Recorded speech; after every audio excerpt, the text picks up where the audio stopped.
मुकुट कहानी, धैर्य और न्याय की रानी। बहुत समय पहले की बात है। भारत के एक सुंदर राज्य अभयराज्य में एक राजा वीरसेन और रानी सत्यवती राज करते थे। राजा वीरसेन एक पराक्रमी योद्धा थे, लेकिन कभी कभी गुस्से में निर्णय ले लेते थे। वहीं रानी सत्यवती शांत स्वभाव की, बुद्धिमान और न्यायप्रिय थीं।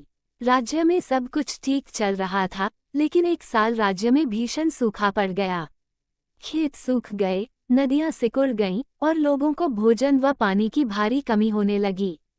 प्रजा परेशान थी और राजा वीरसेन ने तुरंत कर बढ़ा दिया ताकि अनाज खरीदा जा सके। लेकिन इससे गरीबों पर और बोझ पड़ गया। रानी सत्यवती ने राजा से कहा, महाराज, अगर हमसे प्रजा दुखी है तो हमारा राज्य कभी खुशहाल नहीं हो सकता। हमें समाधान खोजने की आवश्यकता है, दंड नहीं। राजा को गुस्सा आ गया। प्रजा को अनुशासन चाहिए, उन्होंने कहा। रानी चुप रहीं, लेकिन उन्होंने अपने महल के आंगन में एक अन्न भंडार खोला, जहां से हर गरीब को मुफ्त अनाज मिलने लगा। जब राजा ने ये देखा तो पहले तो नाराज हुए, लेकिन धीरे धीरे उन्होंने देखा कि रानी के प्रयास से प्रजा में विश्वास और हिम्मत लौट आई है।